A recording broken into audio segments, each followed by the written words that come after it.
요한복음 3장 16절부터 21절까지 한 절씩 교독하겠습니다. 제가 16절을 읽습니다. 하나님이 세상을 이처럼 사랑하사 독생자를 주셨으니 이는 그를 믿는 자마다 멸망하지 않고 영생을 얻게 하려 하심이라. 하나님이 그 아들을 세상에 보내신 것은 세상을 심판하려 하심이 아니요 그로 말미암아 세상이 구원을 받게 하려 하심이라. 그를 믿는 자는 심판을 받지 아니하는 것이요 믿지 아니하는 자는 하나님의 독생자의 이름을 믿지 아니하므로 벌써 심판을 받은 것이니라. 그 전에는 이것이니 곧 빛이 세상에 왔을 때 사람들이 자기 행위가 악함으로 빛보다 어둠을 더 사랑한 것이니라. 악을 행하는 자마다 빛을 미워하여 빛으로 오지 아니하나니 이는 그 행위가 드러날까 함이요 진리를 따르는 자는 빛으로 오나니 이는 그 행위가 하나님 안에서 행한 것임을 나타내려 함이라 하시니라. 아멘. 미국의 역사에서 1938년 10월 30일에 이런 일이 있었답니다. 저녁 8시부터 9시까지 뉴욕과 뉴저지 일대 대혼란이 일어났던 적이 있다고 그래요. CBS 라디오, 그때는 TV가 없을 때니까 CBS 라디오에서 갑자기 음악 프로그램을 중단하고 아나운서의 다급한 음성이 흘러나옵니다. 내용은 이렇습니다. 국방부가 발표한 긴급 뉴스입니다. 화성에서 괴물들이 침입했습니다. 농담이 아닙니다. 방어하려던 국군은 전멸하였습니다. 다리와 선박, 모든 교통은 두절되었습니다. 밖으로 나가지 마십시오. 지하로 피신하십시오. 이것은 오손 웰스 머큐리 극단이 연출하는 새 드라마 우주전쟁, The War of the World 오프닝 세션이었다고 그래요. 그런데 새로 시작하는 드라마를 실감나게 방송하기 위해서 이 오프닝 그 느낌을 그대로 내보냈을 때 모든 사람은 사실인 줄 알고 그렇게 놀랐다고 합니다. 이날 뉴저지와 뉴욕 지역에 있는 한 100만 명 이상의 주민들이 정신적 장애를 받았고 수만 명이 거의 정신을 잃은 상태였다고 하니까 그래서 대혼란이 실제로 있었다고 합니다. 이 사건이 있은 후에 방송국의 지나친 표현을 억제하는 법규가 생겼다고 그럽니다. 여러분, 우리는 죽는 것을 전제로 하고 태어난 사람들입니다. 성경은 한 번 죽는 것은 모든 사람에게 정해진 것이요 그 후에는 심판이 있다 이렇게 말씀하세요. 그렇습니다. 모든 사람은 한 번 반드시 죽습니다. 사람이 한 번 죽는 것은 누구나 다 알고 있어요. 모르는 사람이 없어요. 그럼에도 불구하고 이 문제는 가장 심각하고 두려운 것이 사실입니다. 모든 사람은 죽음 앞에 두려울 수밖에 없습니다. 오늘 본문 중 16절 말씀에 돌아가 봅니다. 이 말씀에 보면 하나님이 세상을 이처럼 사랑하사 독생자를 주셨으니 이는 그를 믿는 자마다 멸망하지 않고 영생을 얻게 하려 하심이라. 우리 16장 아시는 분 한번 암송해 보십시다. 시작. 하나님이 세상을 이처럼 사랑하사 독생자를 주셨으니 이는 그를 믿는 자마다 멸망하지 않고 영생을 얻게 하려 하심이라. 우리가 잘 알고 있는 이 말씀은 성경에서 가장 중심적인 메시지입니다. 성탄절이 가까이 다가오고 있습니다. 성탄절은 하나님의 독생자 예수님이 세상에 탄생하신 그날을 기념하는 그날이 바로 성탄절입니다. 저는 오늘 그 아들을 보내신 것은, 그 아들을 세상에 보내신 것은 이라는 제목으로 여러분과 함께 은혜 받기를 원합니다. 오늘 16절 말씀에서 하나님께서 왜 독생자를 이 세상에 주셨는지 세 가지를 분명하게 말씀하고 있습니다. 여기에 독생자를 보내셔서 이루고자 하는 하나님의 목적이 이 짧은 한마디에 다 들어있어요. 첫째는 하나님이 세상을 사랑하셨기 때문이다. 그래서 독생자를 보내셨다. 둘째는 세상을 멸망하지 않게 하려고 독생자를 보내셨다. 셋째는 세상에 영생을 주시려고 독생자를 보내셨다. 이 말씀으로 요약이 됩니다. 그리고 17절 이하의 말씀은 예수님을 세상에 보내신 하나님의 뜻은 세상을 심판하려는 것이 아니다. 예수님으로 말미암아 세상이 구원을 받게 하려는 것이 독생자 예수님을 보내신 뜻이다. 분명하게 말씀하고 있어요. 왜 세상을 심판하지 않으십니까? 그 이유는 세상은 하나님의 아들을 믿지 않기 때문에 이미 심판을 받은 것이라고 말씀하고 있어요. 영어 표현에 보면 정죄를 받았다고, 심판을 받았다, 정죄를 받았다 이렇게 말씀하고 있는데 does not believe stand condemned already. 그러니까 벌써 정죄를 받았다. 사실 정죄를 받았다는 것은 유죄 판결을 받았다는 얘기입니다. 우리 번역이 잘못된 거 아니에요. 심판을 받은 것입니다.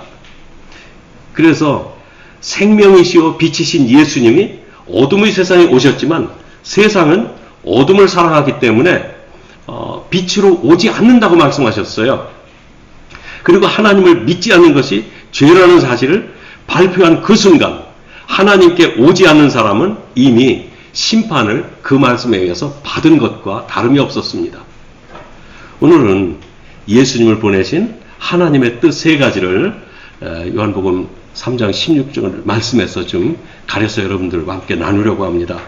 첫째, 하나님은 우리를 사랑하십니다. 하나님이 우리를 사랑하신다는 말씀, 그거 뭐 성도들이 나누는 너무 상투적인 인사말 같아요. 뭐 오늘 아침에도 여러분들 만나서 주님 사랑하십니다 아마 인사하신 분들 많이 계실 거예요.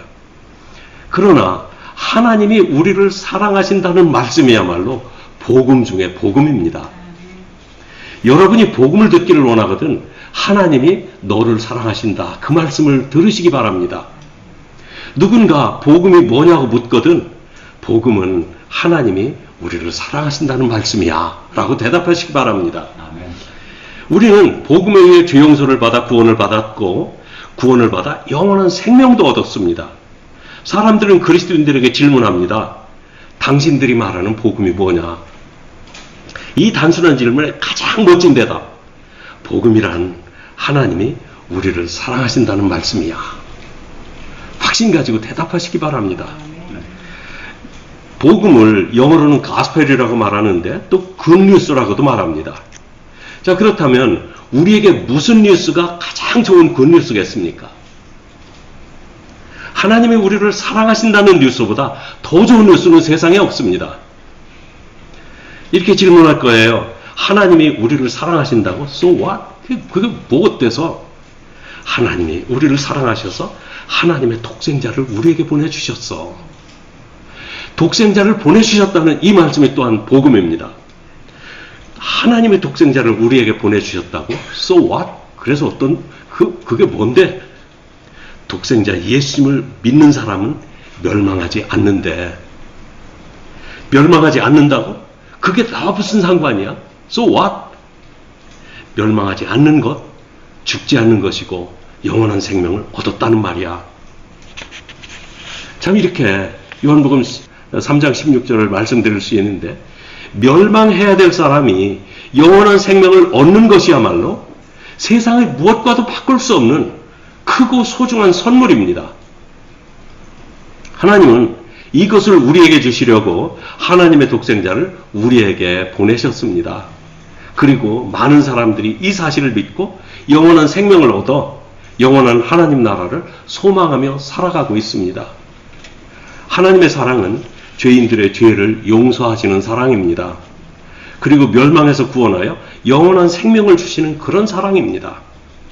하나님이 우리를 사랑하신다는 말씀, 복음입니다. 하나님이 독생자를 우리에게 보내주셨다. 이것이 복음입니다.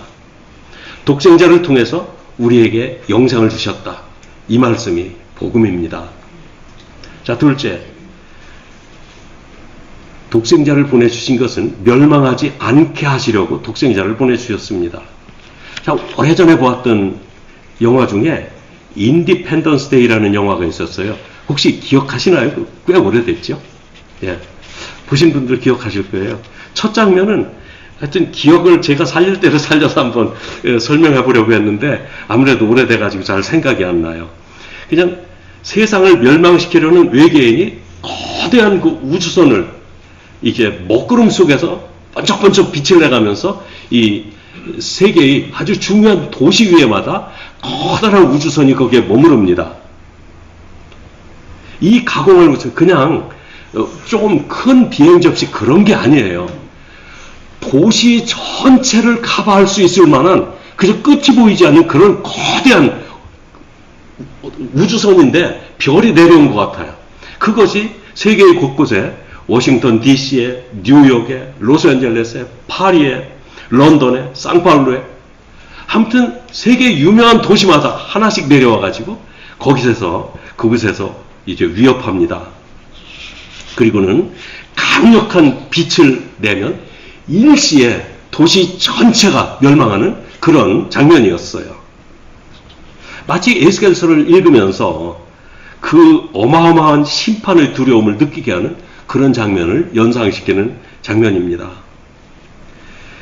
멸망의 공포를 강력하게 느꼈던 적을 저는 기억합니다.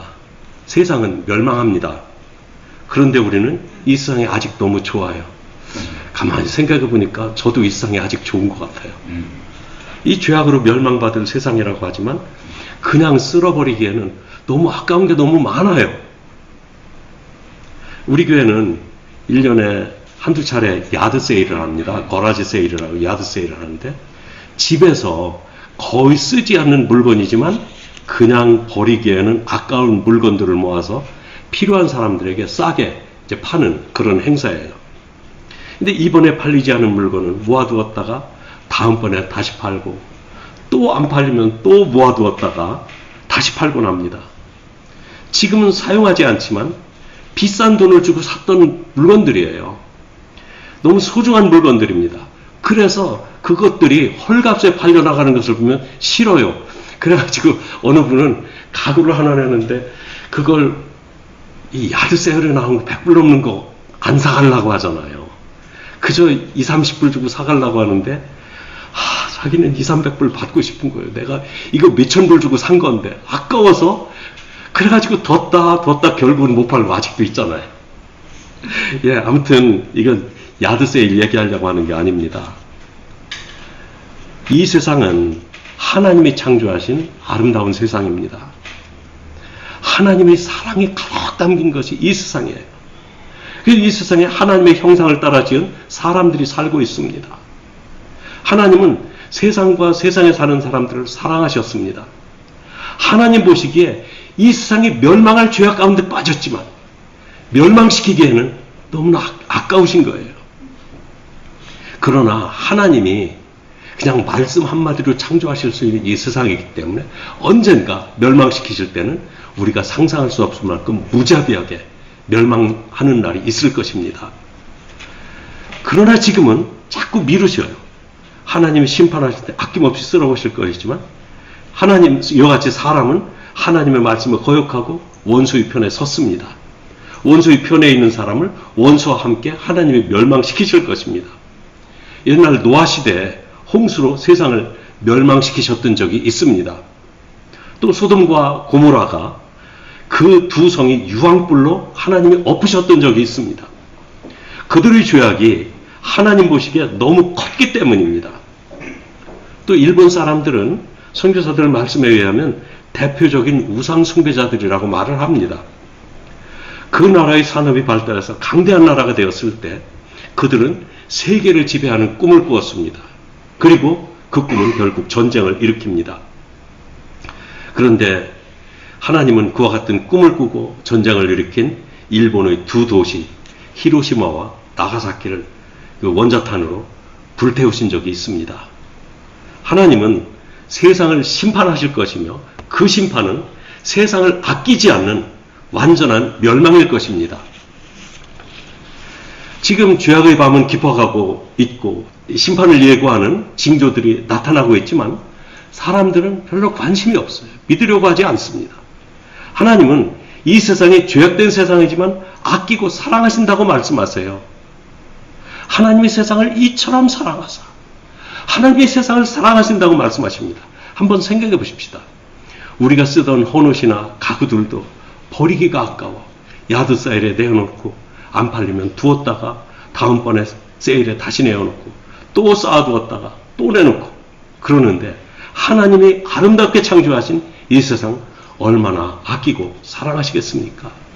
그래서 모든 사람들이 구원받기를 기다리시는 하나님의 이 마음을 이제 베드로후서 3장 9절에서 이렇게 말씀하십니다. 한번 우리 천천히 같이 읽어보십시다. 시작. 주의 약속은 어떤 이들이 더디다고 생각하는 것 같이 더딘 것이 아니라 오직 주께서는 너희를 대하여 오래 참으사 아무도 멸망하지 아니하고 다 회개하기에 이르기를 원하시느니라. 아멘. 하나님은 오늘 복음을 듣게 하시고 안 받아들이면 또 듣게 하시고 안 받아들이면 또 기회를 주시고 멸망을 늦추시는 하나님. 그러나 언제까지 미루기만 하시는 하나님은 아니십니다. 하나님 말씀대로 하늘이 두루마리같이 말리고 세상은 눈 녹듯이 사라져 버릴 것입니다. 어찌 그런 일이 있을 수 있을까? 이 세상이 어떻게, 이게 입체적인 이 우주가 어떻게 말려? 우리는 이해할 수 없습니다. 그러나 하나님의 방법은 있습니다. 그뿐만 아니라 참 한 인간은 참 작은 세상이라는 생각이 듭니다. 이 제 작은 몸 안에 온 우주가 들어있어요. 내 안에 우주가 들어있는 것 같아요. 그래서 나의 주관적 입장에서 보면 나의 생명이 끊어지면 온 세상이 멸망받는 것과 같아요. 그만큼 한 생명은 주관적 입장에서 볼 때 대단히 소중한 생명입니다. 그래서 하나님께서는 한 생명이 천하보다 소중하다고 말씀하신 겁니다. 그만큼 소중해요. 하나님은 이 생명을 아껴주시는 것입니다. 한 사람이라도 멸망받기를 원하시지 않는 것입니다. 예수님이 오셔서 이 일을 이루어 주셨어요. 예수님이 십자가에서 죽으신 것은 나를 대신해서 자기 자신이 멸망을 당하신 것입니다. 하나님의 독생자를 주신 것은 누구든지 예수님을 믿으면 멸망받지 않게 하려는 하나님의 크신 배려입니다. 하나님은 우리가 악마의 손에 잡혀서 멸망을 향해 가고 있는 사람들을 구하시려고 예수님의 생명을 값으로 지불하시고 우리를 귀하게 여기셔서 구원하셨다. 그런 말씀입니다. 이렇게 우리를 위해 예수님의 피를 값으로 지불하시고 멸망하는 세상에서 구원하셨습니다. 셋째는 독생자를 보내신 것은 영생을 주시려고 독생자를 주셨습니다. 우리는 세상에 태어날 때 죽는 것을 전제로 하고 태어나기 때문에 사는 사람들이 나는 이 세상에서 영원히 살 것이라고 기대하는 사람은 아무도 없습니다. 보통 7, 80년 살다가 떠날 것을 다 예견하고 살고 있어요. 그러면서도 죽음이 닥칠까봐 늘 마음에 불안한 마음이 있습니다. 그래서 몸에 감기만 심하게 걸려도 아이고 아파 죽겠네. 또 경제적으로 어려움만 닥쳐도 아이고 힘들어 죽겠네. 좀 우연이 아니라고 생각해요. 죽음에 대한 두려움이 늘 있기 때문에 자기도 모르는 사이에 말끝에 죽겠다는 말씀이 따라 나옵니다. 우리 인생은 참 지겨운 것 같지만 지겨울 만큼 길지 않은 인생입니다. 그렇다고 해서 아무것도 해볼 수 없을 만큼 우리 인생이 짧은 인생도 아닙니다. 이 몸이 죽는 것이 기정사실이기 때문에 가끔 죽음에 대해서 생각을 해봅니다. 나는 몇 살까지 살 것인가? 여러분 몇 살까지 살고 싶습니까? 얼마요? 영원히.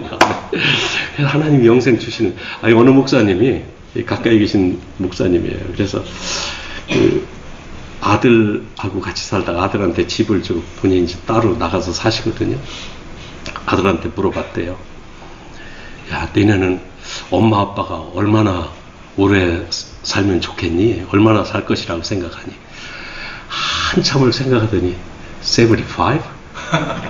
그래가지고 쇼크를 받았어요.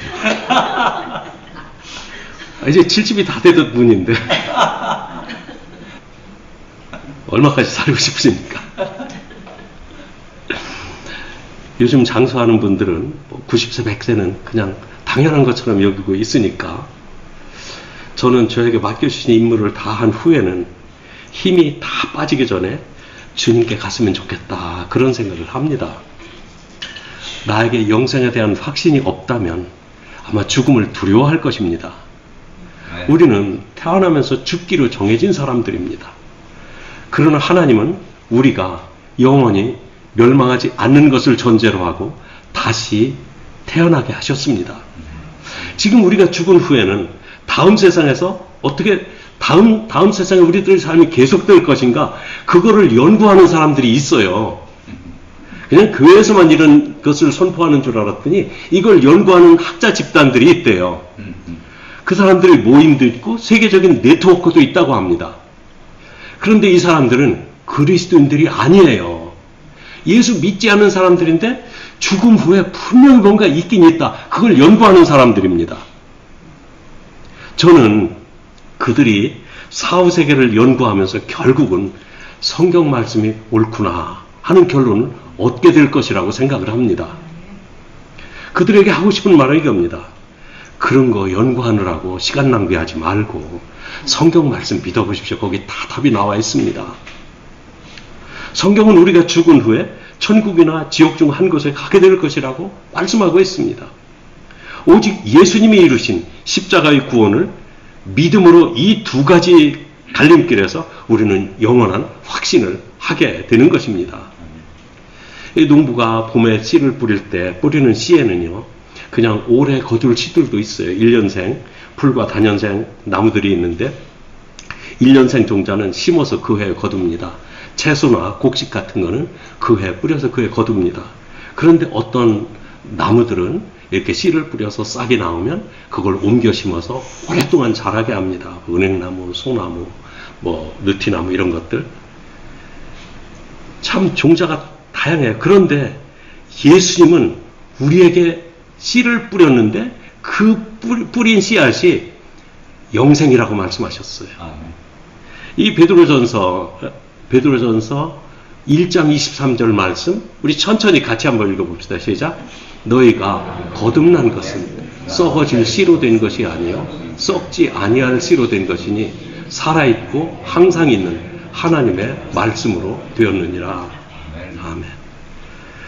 우리가 예수님을 주님으로 믿었을 때 우리는 하나님의 자녀로 거듭났습니다.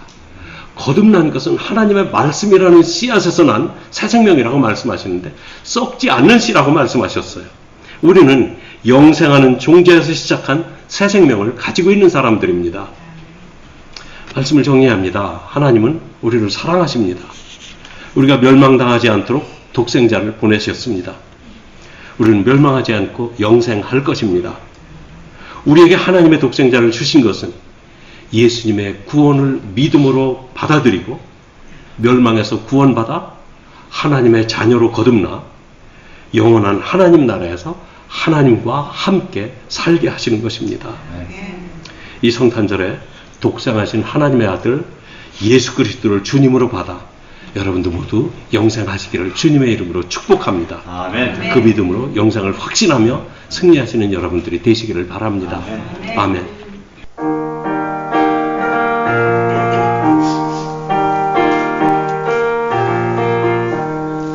천사들의 노래가 하늘에서 울리니 산과들이 기뻐서 메아리쳐 울린다.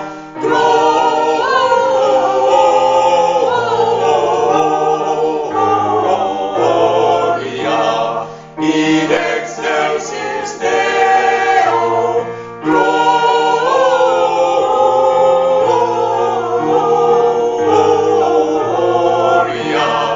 in excelsis Deo. 한밤중에 목자들 양떼들을 지키네 아름다운 노래가 청아하게 들린다.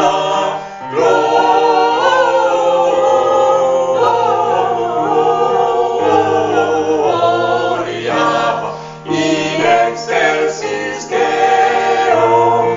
Gloria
열쇠